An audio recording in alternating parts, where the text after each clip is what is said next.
Hey So, everybody, it's Chris and Rick Talk Guitars, and today we have special guest Frank Gross, owner operator of Thunder Road Guitars in West Seattle, and you have a location in Portland too, right? correct. Yeah. So I have enough to keep my hands full. Nice. Well, welcome, man. Welcome. We go way back.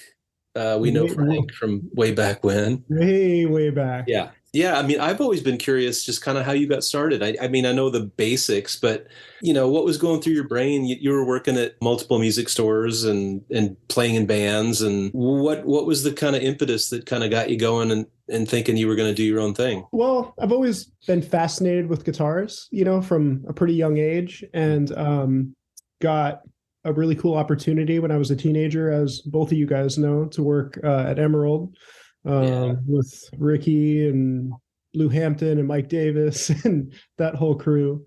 And just kind of that, I would say, kind of like grew this fascination with guitars and instruments and rock and roll and music and everything. And the I would say the reason that we get into instruments is to play in a band, right? That's usually most of the time what people do. And I was really, really, really into the idea of doing that and doing nothing else. And I played in a number of bands and kind of chased that get carrot for like years, and like would come back from the road and work at Emerald, or for a little bit I worked at Guitar Center. Just kind of found myself doing that when I wasn't playing music. And I wouldn't say I was like particularly great at it. It was just something I enjoyed. And when I kind of decided that I was tired of trying to be a guy in a band, and when I say a guy in a band, I mean that's what my main focus in life was Yeah. being a guy in a band. I thought, you're sitting there and you're like kind of counting your chickens, and you're like, what do I know how to do? I didn't really do the college thing. I didn't really, I kind of always worked in music stores. And so that was kind of what I would say the spark was. And then, trying to figure out how you can start something like that with very little resources. Like I didn't really have like a large savings or investors or anything like that. So I basically took like the 5 guitars that I owned and took pictures of them and put them on the website that I traded my buddy a bass to build. And that was it. We were off to the races. That's so Uh, cool, dude. Yeah, yeah. I always thought you were smart to start online, no brick and mortar, just start online and get your feet under you. And then sure enough, Well, yeah. And I think that was two things. It was A, it was kind of out of necessity. yeah. And B, it was a way to do it and just kind of see how it goes. At that point when I started doing it, I was all in, but at any moment I could have just, pulled the plug, so to speak, and say, okay, well, this didn't really work. So I'm on to the next thing. And throughout my life, I've done that a number of times in bands and jobs and, this, that, and the other Yeah. thing. So I was fortunate enough that it was received pretty well by Yeah. people that I know and friends and family, and that it just kind of started to take off. And here we are, what, like almost 12 years later, which is crazy to Yeah. even think about. But yeah, it's been a lot of fun, and it was a lot of fun back in those days. It was a whole lot smaller of a wheel to turn, Yeah. so to speak. And so would you back then when you were first, like you're just totally online presence, would you just go out to like yard sales and like guitar shows and things? How would you get your stuff at the Dude, guitar? I owned, and Ricky has seen this vehicle, a 1986 or 87 Volvo 240 DL that was like just beat to shit, like barely ran. So I was cruising around and like doing Craigslist and just trying to meet people and buy guitars. So I'd like pull up to a guitar deal in like a REI parking lot with, cash or whatever, and go buy a guitar from whomever that, Craigslist or Facebook Marketplace or whatever. And that was a lot of the first, I would say, like 6 months of having the website was, I sold through like my little guitar collection that I had, and took, those 5 guitars, and then bought 7, and then sold those 7 and bought 9, and kind of really, really like slow progress, but in the right direction. So yeah, there was a lot of that, a lot of cruising around in that. I think somewhere I have a photo of a giant roll of bubble wrap in the trunk of this Volvo. And I think I it saw didn't fit, that. right? So I had like a Hold up. string tied from the top of the trunk to the bottom, to hold the bubble wrap in. And Oh my that's God. just kind of how I rolled for at least for a little bit. I love that. Craigslist used to be like gold, like hunting for gold. Sometimes you could still find really good things. Not even with like 10 years ago. Sometimes I remember like a few Gibsons, like melody makers and stuff, sneak through like $300 or something like that. I definitely feel like in those early days, it was a lot easier to, yeah, like you said, like, you know, pawn shop deals or something like that, where, you know, there wasn't as much of an internet. The internet existed and people were using it for, you know, guitar e-commerce, but it wasn't like it is now. Right. Yeah. You know, I think we were in business for almost a year before Reverb existed. And thinking back to how things operated then to now, it's like very, very, you know, very different. Yeah, Reverb was the big player. It was like G-Base before that and eBay. Yep. Like Yeah. big thing. Well, G-Base, eBay, and Craigslist. It seems like we're the three things. And I feel like what Reverb did was kind of take the eBay crowd and the Craigslist crowd and give people like a legitimate platform to buy and sell musical instruments. So, right, man, that's very exciting. So it's wow. I kind of remember when before you had your first store, and I remember your first store on California all the way down the other way, that little tiny shop. We're going in there. So we opened that store in 2012 was when the brick and mortar version of Thunder Road started. And the only other music store that's ever been in West Seattle, or at least in, you know, like the last 30 years, was a store called Mix Vintage Guitars. I remember that. And I was too young. I wasn't even born when his store was open. But their original store was 2 doors down from where my original store was. Literally. Oh, so cool. And in the cement in front of their store, they have like a Big Muff or a Fuzz Face or something is like ingrained in the cement in front of where their store was. Wow, I'll have to check it out sometime. So when I opened, first off, I had people coming in asking if I was affiliated or if I knew him or anything. And being in the business, like I'd heard the name and heard some stories and stuff, but I never met the man. And then, you know, people would ask, "Oh, did you see the fuzz box that's literally in the cement 2 doors down from you?" And it's still there, which is cool, man. Yeah. I want to say that I know that it was like 3 or 4 years now that since you moved to your current location, which is awesome because you own that building now, right? Yeah. So I remember the location just before that, right down like kitty corner from the record store. I was so bummed when they kind of made you guys get out of there. I'm psyched that you got your own place now because that's even cooler. Yeah, but I'm like, West Seattle, we have like a world-class record store in the corner, and in the corner we have a world-class guitar shop. I'm like, that's my town. It was like amazing. Sure. That was a really fun period, and that was a really cool. There was a lot of growth in that period, going from the first store that we were in to the one in the Junction, and we had a lot of really good times there. I really liked being right there in the middle of everything. I think that when we were put in the position we were to move, I kind of did it kicking and screaming a little bit. I really, really didn't want to. And it was kind of a little bit survival and a little bit just trying to think about 20 years down the road and not necessarily the next like 2 weeks or 2 months or 2 years. Our location now is awesome. Our business has grown, you know, tenfold since we were in the Junction spot. But I do still miss being there, and I miss having Easy Street right there, and you know, all the food options and so it's not that far. It's, you know, it's about 10 blocks, but it makes a difference. Yeah. Well, and how cool to own your own building and not have to worry about some landlord. Parking. For sure. And I don't, you know, I've told that story 1,000 times, and I don't want to say anything bad about the fellow, but that was really what happened, was just the classic, you know, I signed a bad lease and didn't really know that I signed a bad lease because I've never signed a commercial lease before. And, you know, so there was some learning with that. But we just were put in a position where I think the fellow that we were renting from could see that we were doing really well. Yeah. His reaction to that was, okay, well, you're doing well, so I you know, I want to. Where's my cut? Yeah, and I'm an old punk rocker, and I think that's bullshit. So, amen, brother. I was willing to move out of there and pay a little bit more to not have to deal with that. I that love kind it. of person, like having, that person in charge of where you are. Yeah. I love it, Yeah. man. I mean, it Have you ever- sucks that that's gone, but it's not that, like you said, it's not that much further, and it's doing better than ever. So Yeah. still have a Really world-class grateful that person. we took that leap, and it's been nothing but great. How's the Sweet. Portland store doing? Good. We actually got broken into. I was gonna I mention saw that, dude. I'm so sorry, man. Um, horrible. yeah. So That sucks. it wasn't. It could have been a lot worse, and luckily Yeah. nobody got hurt, and nothing that is irreplaceable was taken, and it's all Good. insured. But the store's doing great. Good. We're in fifth year in downtown Portland, and we Nice. actually moved that store in early 2022 to a bigger location.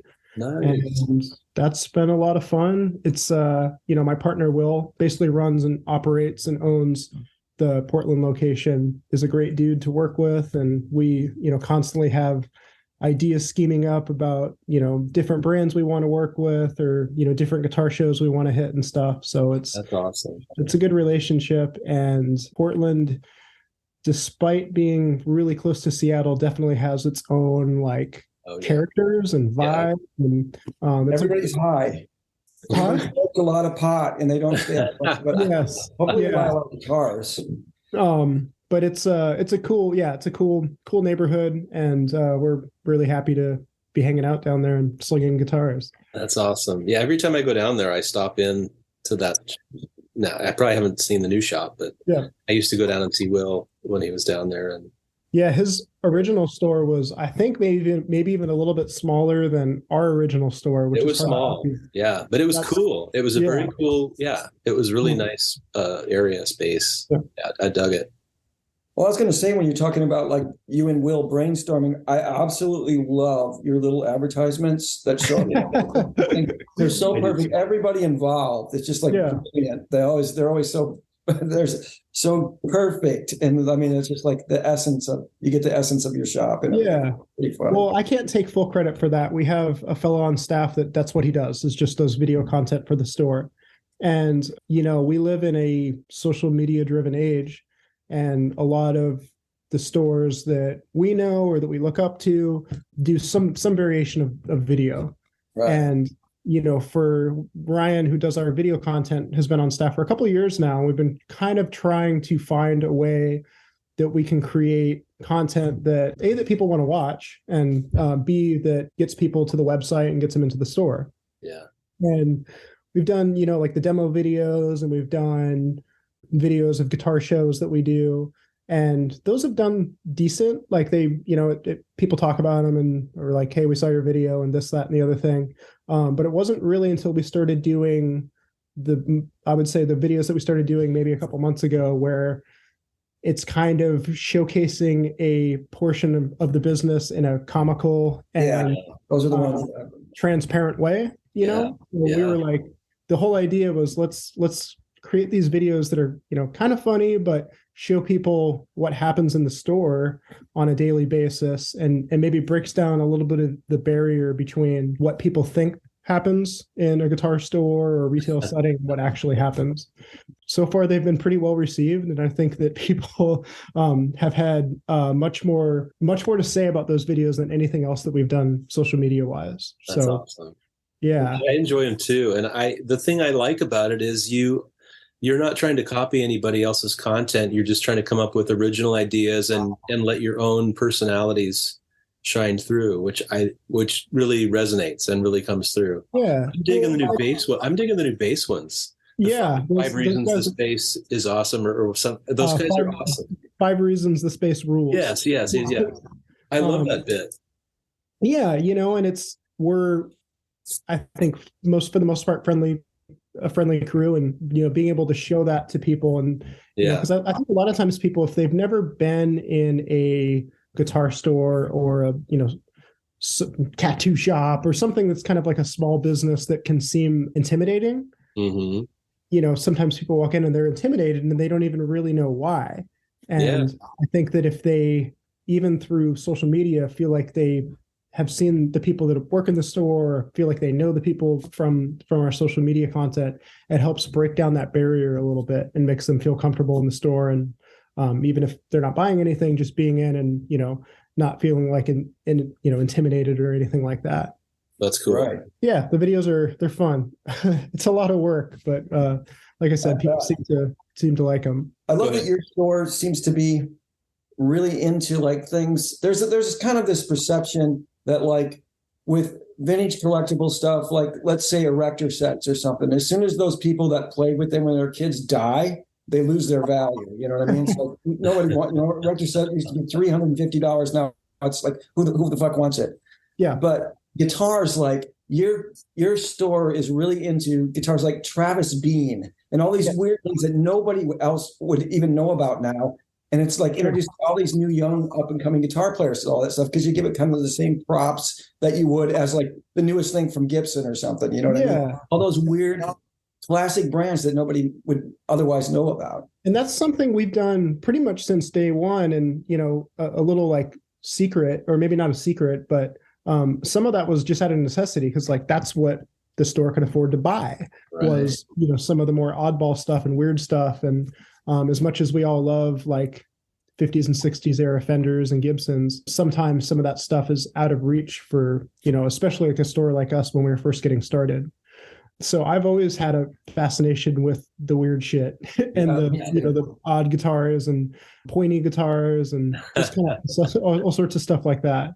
And I think that I always say that we try to do a little bit of everything, and it's hard to do a little bit of everything, but we really do. We really try to have the cool old stuff, the cool weird stuff, the curated modern and new stuff that we do from some of the brands that we carry. We get a lot of, I guess, compliments on, the variety of instruments in the store, and we really try to cater to a little bit of everybody, which, you can't make everybody happy, but we certainly try to have a cool selection of cool guitars.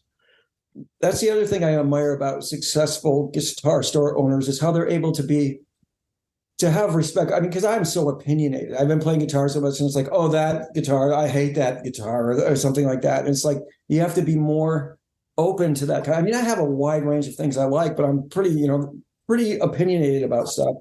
And you just seem to like just be able to appreciate what it is for what it is. And I think that's really cool and really important. Well, and I think the reality is too, is there's an instrument for everybody, and something that I might think is really cool, somebody else might just think is the worst guitar in the world, and vice versa. So I think having a wide scope of things that, there's definitely some things that we really don't want in the store.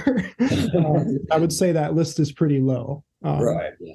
It's, usually we like cool stuff that you might not see everywhere, and then some stuff that you will see everywhere. So, well, are you seeing any trends lately in terms of like, go ahead. So you just brought up, what did you say? You said when, baseball cards, when, or not baseball cards, but, Star Wars. Erector sets are just some sort of old toy that's kind of died out.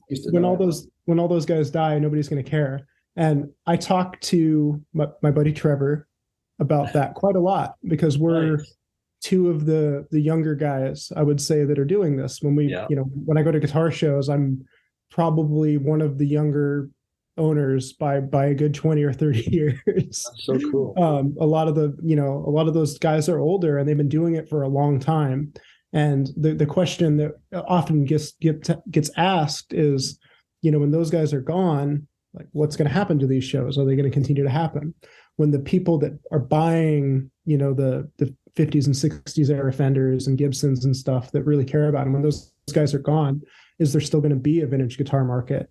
And my answer to that is, who knows? I don't know. I know that I really like that stuff. And I know that I have clients and friends and customers that are my age or younger that are into old guitars. Yeah. So I don't know if it'll ever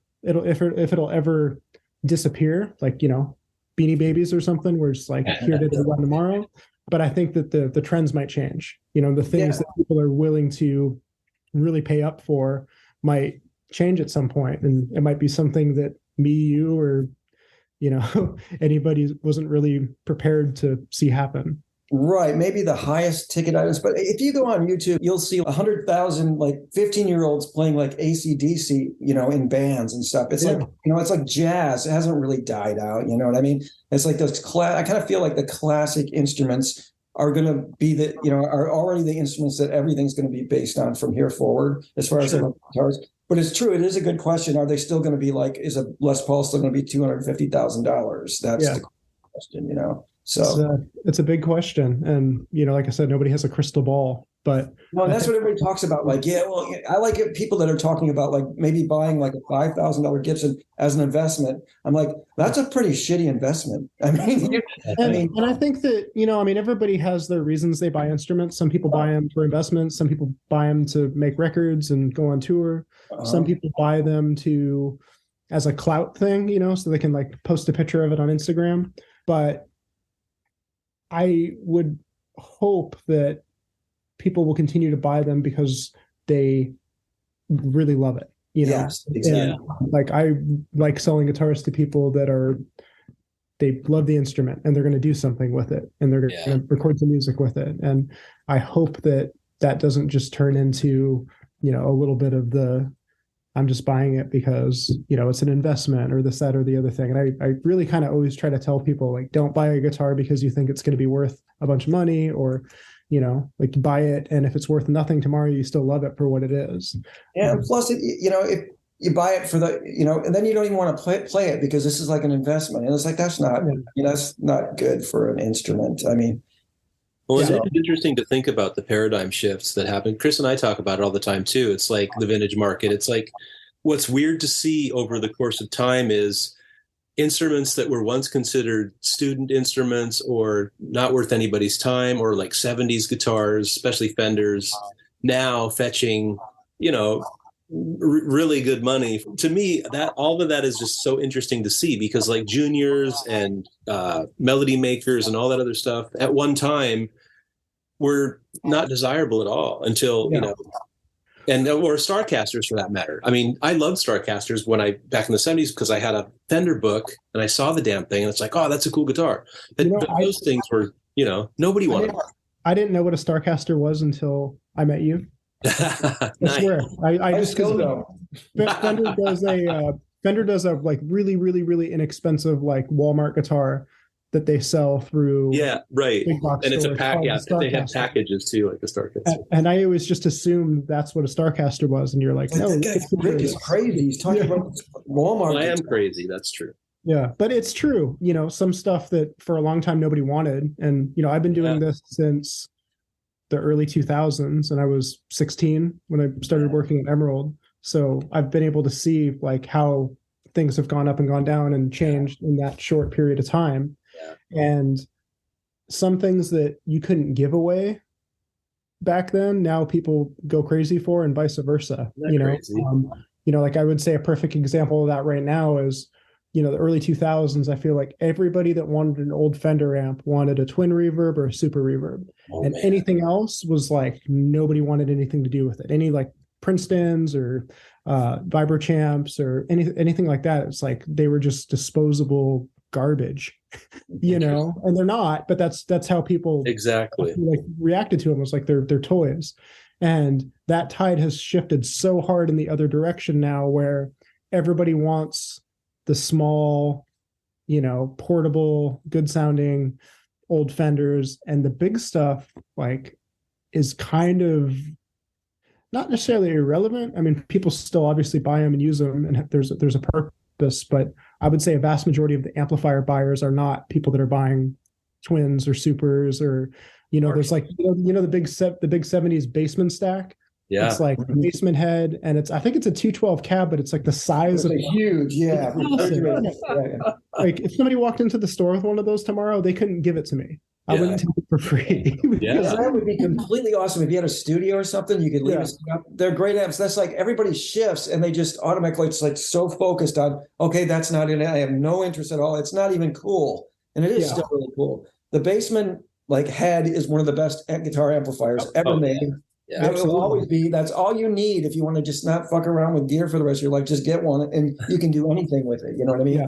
But it's like trends. People get laser focused. I was just talking to Rick earlier about on the Gruen Guitar Facebook page, they posted a beautiful, pristine 73 Fender Stratocaster, right? In an Olympic white, I think it was, but it's all yellow. It's a beautiful guitar. It's 73. It's, CBS, whatever. And just like the first post is like, 70s guitars are crap. It's like somebody raising their hand going, I don't know anything about electric guitars. Here's my thought. Jenny, sure, there's things different. A 50s Stratocaster is different than a 60s Stratocaster. They're both cool. A 70s Stratocaster is cool. A good 70s Stratocaster is just as cool in its own way. There's some things that aren't done as well. The bridge is different and whatnot. But just to write off an entire era of guitars because you saw on the internet someone said that 70s Strats can be problematic or something. The internet is full of opinionated people. I know. No. Yeah, really, yeah. But I think there's great guitarists from every era, and I think there's Totally. poor guitarists from every era too. And like you said, somebody read on a forum once that their buddy so and so said that certain guitars are bad, and that's not necessarily true. But people love telling you that it is.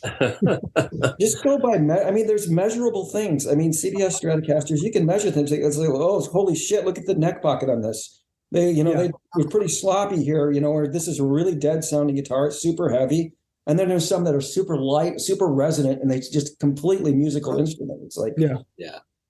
Take it on its own terms. But Well, to your point earlier, Frank, too, I always thought about that in terms of these guitars that become so expensive that, just working musicians that aren't superstars, the closest they'll get to a guitar maybe now is a reissue or and it's kind of sad to me, but it's just the natural order of things. But, I think about the old days when, you could get a junior or whatever for a fairly reasonable price. And that could be your main axe, or even like, the Gretches, like I think you've got a Silverjet, or you had a cool Silverjet. The garbage bag guitar. Love that guitar. It came to me in a garbage bag. I love it.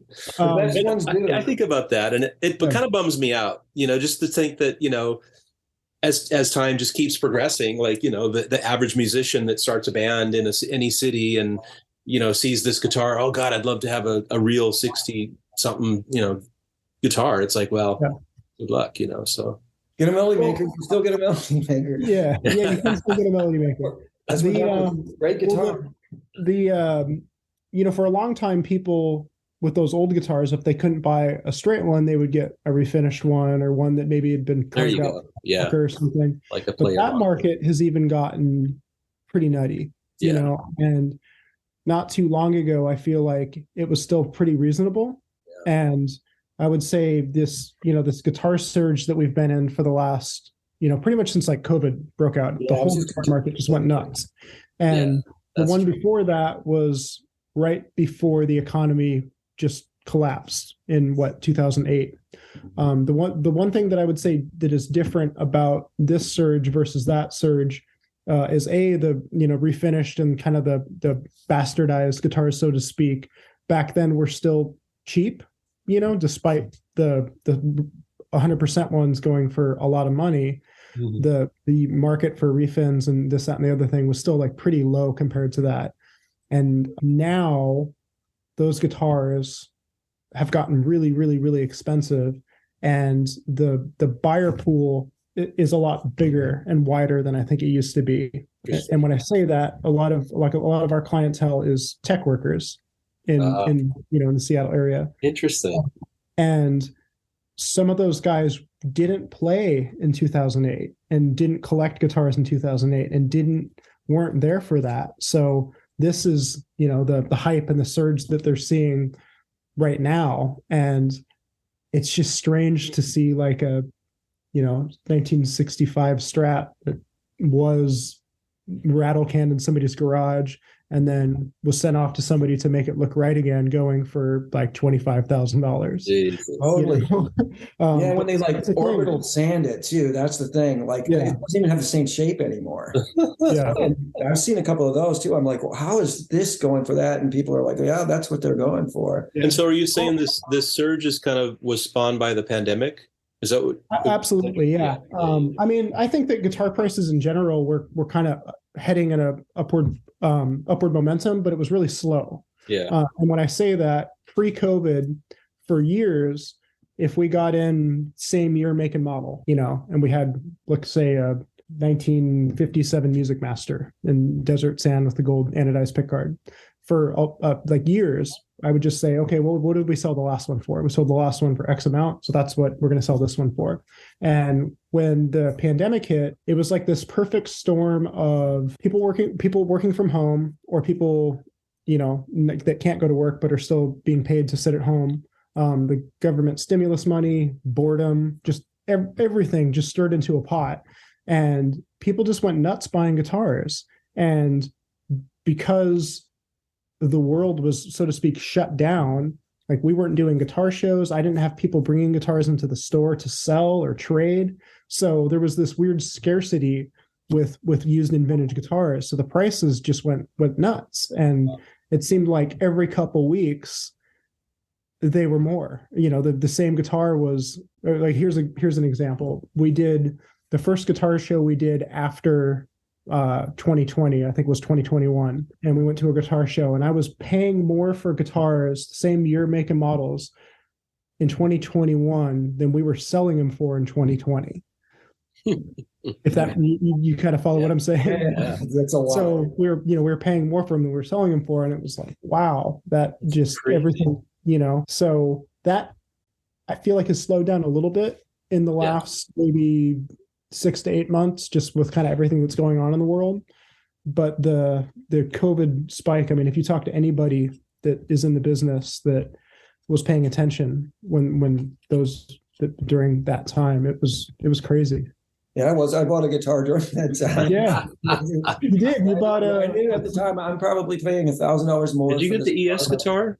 I think it's the 335 or 345. 345. Yeah. Yeah. That's right. I didn't care. I'm like, you know what? I can afford it. We're gonna die. You might as well die with a cool guitar. Right? Yeah.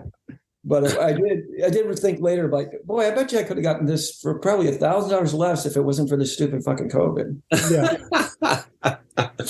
You got the COVID bump on the price. Still worth every time. Oh my God.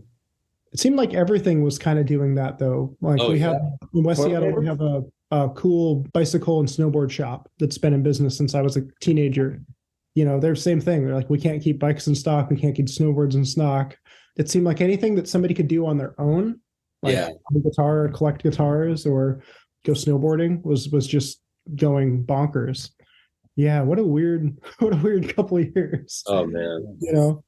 Well, are you playing? You're playing in a band now too, aren't you? So I have a few things that I'm doing. So I'm playing in a band with my friend Aaron, who I played in On the Last Day with, and who is responsible for the design of our website and our store's branding and everything. We've been buddies for a long time, and yeah, so he's playing bass in the band, and a few other guys that I've known for a long time that are all either dads or on the path to being dads.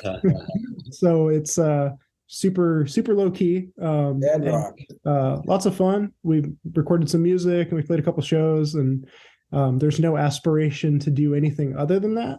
Just have fun. Just have fun. Cool, yeah. dude. So I'm doing that, and then you guys know Chad, who runs the bass shop in my store. I know him. Yeah. So Chad co-owned Bass Northwest in Pioneer Square for 20, 25 years or whatnot, and I'm playing in a band with him called Dad. Speaking of dads, that does classic rock covers, and dude, I love it. It sounds like the name Dad. So where do you guys play? We just did my first gig with them was a couple weeks ago at one of their buddies' 50th birthday party. So, are you going to play any clubs as Dad? Or? I think so. They do every year. They do a thing in West Seattle called Westfest. That's like they've done that. I think they've done Summerfest and stuff. So I just started playing with them in the last couple months, but yeah, I'm probably playing more music now than I have in a few years. Good. I think that once you get settled in, you get to that point where you've had your wild oats of playing music and like that. Yeah, we're going to make it. Let's tour, do other stuff. And then you settle back in and go out and start playing again, playing just like dives. And it's the funnest it's ever been. I mean, I have more fun now than all those sold out tractor shows, whatever you happen to be playing, like the big shows. Now it's like, it's just fun. It's a no drama. I mean, everybody's older; they don't have time for drama, so it's awesome. And the band that I was playing in with Trevor, the Hollers, was kind of supposed to be that. It was supposed to be like a fun, like, let's just record some music and play some shows and stuff. And it kind of like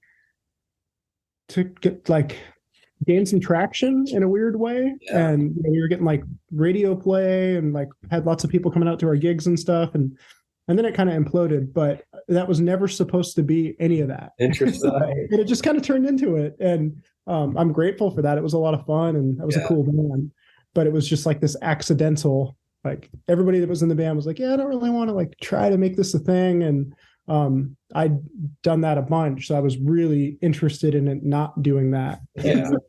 And so now the band that I'm in, like there's just no way. Awesome. Which is all right. I'm okay with that.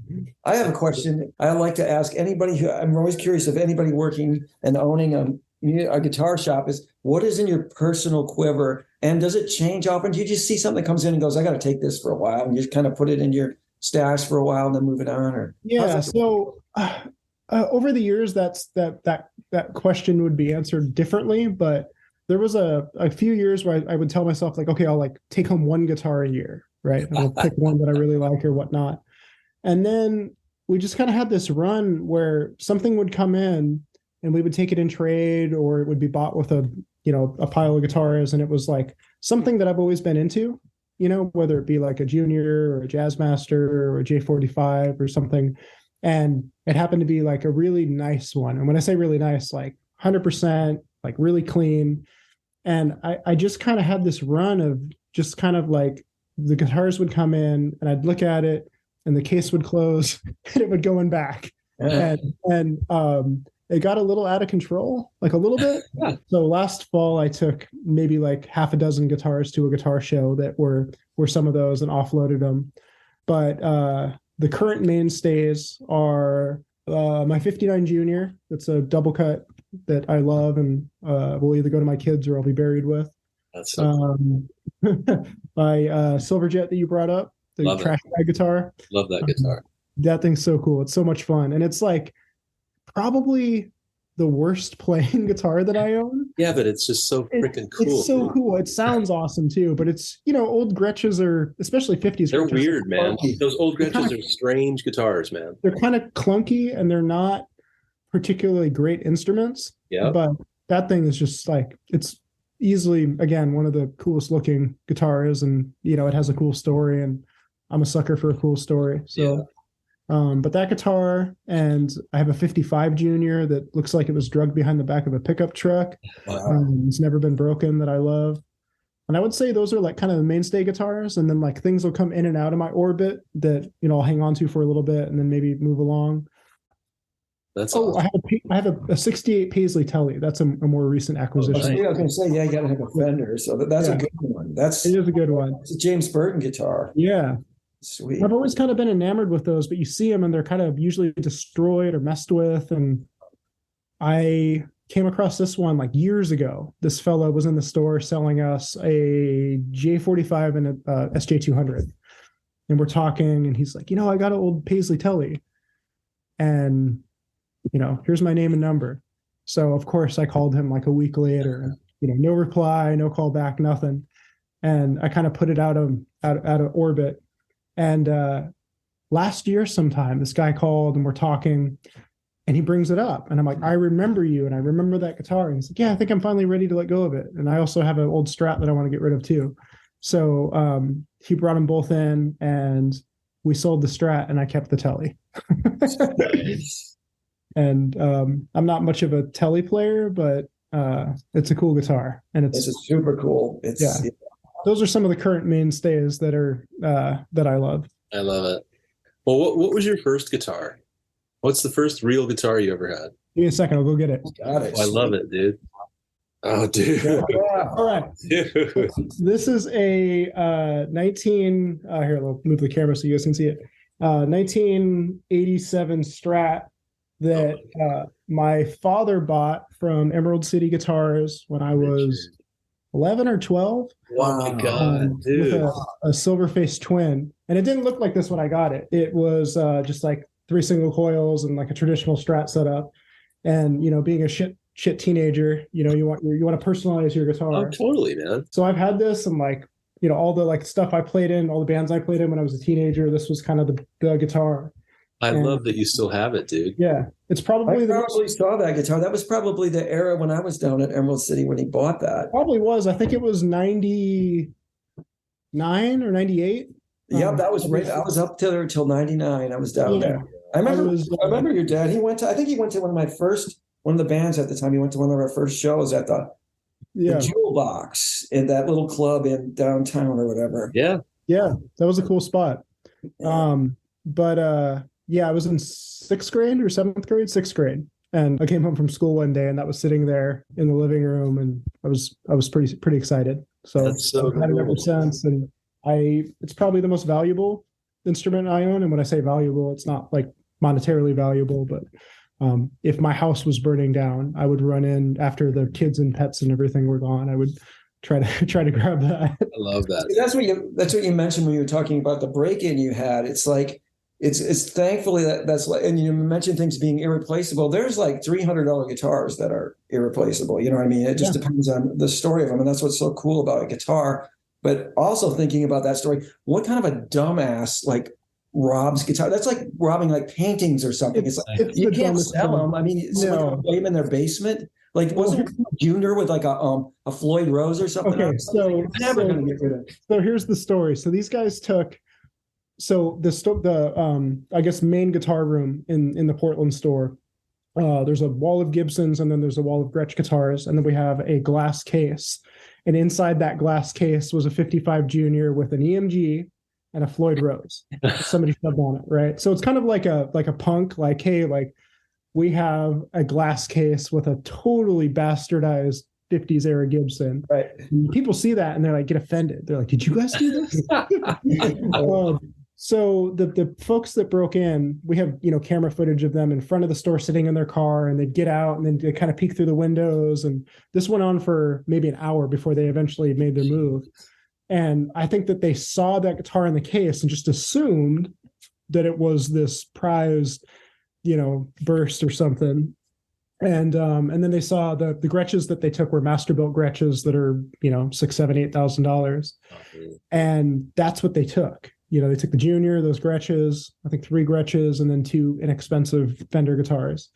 And the Juniors, it's cool, but it's not, they're not going to nobody's going to give them anything for it. Yeah. And then the Gretches, a lot of the value that's tied up in, the really, really high end Fender custom shop or Gretsch custom shop is having all the shit, the COA, all that stuff. And obviously they're not going to have any of that. They don't have the case or anything. So I would anticipate that if they're like, toting these around Portland, trying to offload them, like nobody's going to, and on top of that, we we blasted the word out to all the stores down there in pawn shops and stuff. I think that they're going to have a really hard time finding somebody to give them anything for them, or I hope. I agree with that. It's like, what are you going to do with it? You're not going to be able to play it. Have it in your bedroom, like, or in your man cave or something. Bring people over. So, and we had big plans for that Junior, just between us. So, us and your guys' listeners. So that guitar was bought at a guitar show from our buddy Bobby, who has River City Guitars in Spokane. Oh yeah, cool. And Will, who has the Portland store, bought it from him. And me, him, and Trevor, and a few other guys kind of all decided collectively that this guitar will be passed around from store to store, but it'll never be sold on the open market. So they might walk into like my store and see it, or they might walk into Emerald or Mike and Mike's, or like just kind of traveling around the Seattle area, but never actually offered on the open market. That's awesome. And like a gnome or something, right? Yeah. And we just kind of all got a kick out of it. And we're like, this is going to be awesome. Like people are going to see this guitar on like the internet and in stores, and like, why is this thing not for sale? And it's kind of like a giant, I don't know. It's just something to do. Oh, that would have been cool. I like that idea. I predict it'll be back. I think so. I think that's a pretty unique guitar. Yeah. Yeah, I would think. And again, I don't think anybody, if they drug that into a store that, didn't know us or something, or wasn't really paying attention, and they see it, like nobody in their right mind is going to give them anything for it. Right. Oh man. Yeah. So what things are in the near future for? Do you have anything in the hopper, like idea wise for the stores? Or well, so we were talking about COVID during that period when we couldn't really get cool vintage stuff and cool used stuff, and we weren't doing guitar shows. We kind of leaned pretty heavily into doing new stuff. So we do Fender Custom Shop, Gretsch, Jackson, Charvel. We started doing Gibson, and with those brands, we have kind of a understanding that we can kind of order the things that we want, and we get to curate the selection in our stores, and we don't want to just take anything. And with that, they, a number of those brands have let us do like exclusive Thunder Road style runs. So we've done a number of them with Gibson. We've done a few of them with Gretsch, and we really like doing those because I feel like you can go into a Guitar Center and see every new Gretsch guitar, every new Gibson guitar. But the stuff that we've been doing with those companies, you don't see those in, Guitar Center, Musician's Friend. So we'll probably continue doing those. I'm going to the Dallas Guitar Show next week, and I'm hoping to bring back a bunch of really cool, great vintage stuff. What else? I think those are kind of the big ones. Continuing to get cool vintage stuff in. Like I said, we're doing the Dallas show, and then we have another 4 or 5 guitar shows that we do throughout the year. So those are kind of a big way for us to accumulate a number of cool used and vintage guitars all at once and drag them back to the Pacific Northwest. That's awesome. Get them the here. guitar show's still pretty good in terms of turnout and year, or is it? I think they are. I think that it's all about expectations, and I think that a lot of the older crowd remembers when the guitar shows were kind of like what Reverb is now. You could go and it's like there's so much, and with the internet now and the number of stores and everything, they're not what they were in maybe the 80s and 90s and early 2000s. For us, it's a big way to meet people, get the word out about the stores, and acquire cool guitars. So we don't really go to sell stuff. I mean, we bring some inventory to do trades or whatnot, but most of what we go for is to try to buy a bunch of guitars. Cool. And that's our expectation with those shows, and it's worked out pretty well. But I know talking to some of the older guys, this isn't anything like it used to be. Used to get free gold when you get it. Yeah. We like to shout at clouds.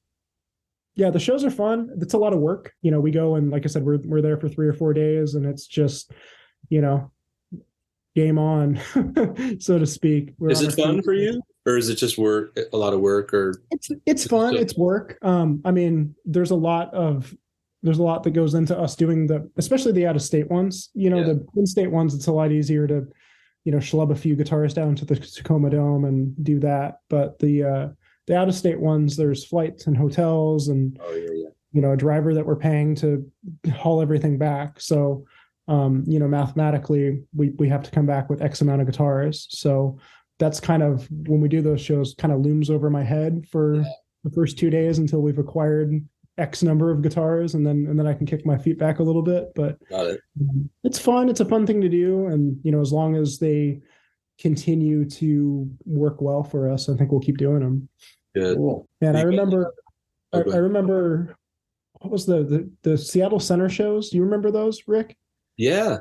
Yeah. And then there was the ones that we would do at like the Eagles Lodge down in down in Georgetown. Yes, I went to one of those jobbies, man. Those were I haven't gone to a lot, but I've gone to a few, and I was just kind of felt overwhelmed. I can't imagine going to NAMM. You know what I mean? I mean, it's that's all like a lot of new stuff too. That would probably be like migraine inducing for me. Yeah.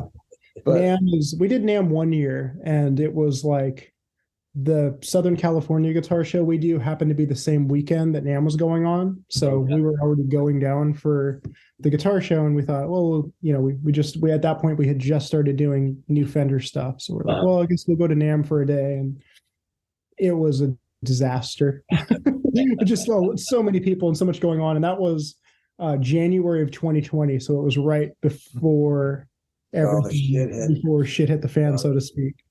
So I'm pretty sure NAMM like is responsible for so much COVID. Oh yeah, totally. You know? God. Is that a cat back there? Yeah, I got two of them. They can't sit still when I'm trying to have a meeting. They get jealous and they climb up there. This is Stanley. Who's this? Stanley? Stanley. Nice. And Belle's over there walking around. But yeah, guitar shows. It's a thing. Yeah. And I know it doesn't work for everybody. You know, there's a lot of our peers that don't do them or don't want to do them or don't see any value in it. But it's worked fairly well for us. So yeah. Well, I just love your attitude, man. I mean, you started this thing and it just seems like you were just dedicated to trying to see this thing through and make it work. And I mean, I've always been impressed with you, man. Even I remember when you were just a young buck down there playing in bands, doing festivals, all this other shit. It's like, and you just always seem to kind of have your head on straight, man. And I just always dug that about you, you know? I think I've been fortunate and lucky that I started doing things at maybe not the right time, but the right time in my life, you know? Yeah. And I've always thought that it's worth giving something a good go. And, you know, whether it be playing in a band or, you know, doing what I do now or whatnot. And so I appreciate that. Yeah. And I love it, man. I know when back in the day, I don't know if I thought I had the sticker on my guitar, but Rick designed the logo for my high school band for one of our like albums. Oh my God, that's right. Red Cactus. Yes. And, I remember bugging you about that. Like I wrote so awesome. At Emerald and you'd be working on the website or whatever. And oh my God, I remember that. Can you design a logo for my band? That was so cool, dude. Cool. Yeah. I loved it, man. Yeah. I just, like I said, you know, you, Richard, I just, and you especially, I just remember being in the shop and, you know, you always had fun and you were one of the guys, but you were young. You were a young kid. And I'm like, fuck, this kid, like you had kind of a seriousness about yourself. That wasn't bad. It was just like, I don't know, hard to describe, but I was a young kid. I mean, I was 16, I think. And I was bagging groceries at a Thriftway down by our shop now. And I hated it. And, you know, but I was like, you know, I wanted to have a job. Yeah. And the Emerald City thing just kind of happened. Oh, and cool. So getting to hang out with like you and Derek Pete and Blue Hampton, John, man, dude, John Croft, the cast of characters. Dude, there was a like crew down there back in the day. Oh yeah. And, it was a lot of fun. And I learned a lot despite being literally a kid. Yeah. There were iterations, and it's so funny because look how many things came out of that. You know, There's Under Road Guitars. There's the Guitar Store. Yeah. There's all these places rolled out of there. I love that. I mean, John Croft did he worked for just about every Guitar Center for a long time. Guitar Center. He did ESP. He did PRS. He did Taylor. I mean, he was, you know, and he started at Emerald before doing that. You know, and everything that those guys are doing now, which is they kind of have like the History Channel of guitars going on. Yeah. It's pretty cool. It is. But it was a fun time to be a kid and be in Seattle. I feel like Seattle was still not that there's, you know, not that it's like a bad city or anything now, but it was just I don't know how to say it. It was a good time. Yeah, it was different. Yeah. I totally hear you, man. Well, dude, it's so great to talk to you, Frank. We should do this again. Yeah. I appreciate you guys. Yeah. I'm so glad we ran into you, man. It was so funny. We were having dinner with this friend of my wife, and then I just look over and I see Frank and his wife. I'm like, what?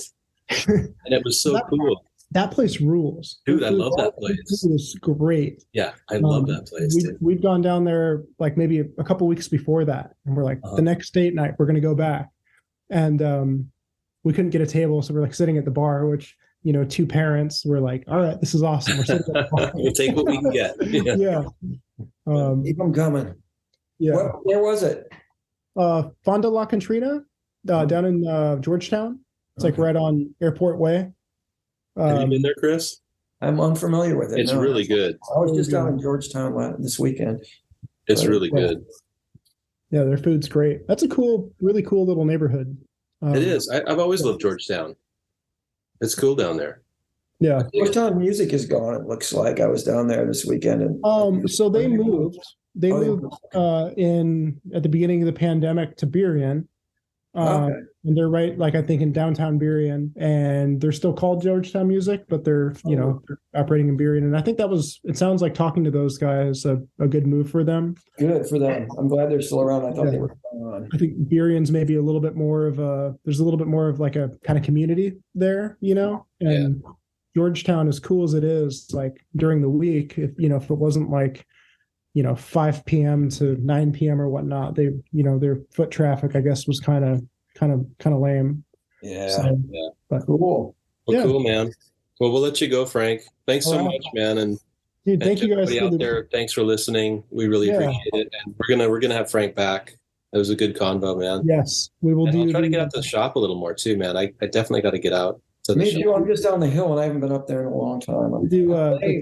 We'll do the 20 guitars to watch in 2024. I love it. I like it. Yeah. All right, buddy. Good night, fellas. Thank you for having me. Good night. Yeah, thank you so much, Frank. Bye. Love you, buddy. See ya. All right. Bye.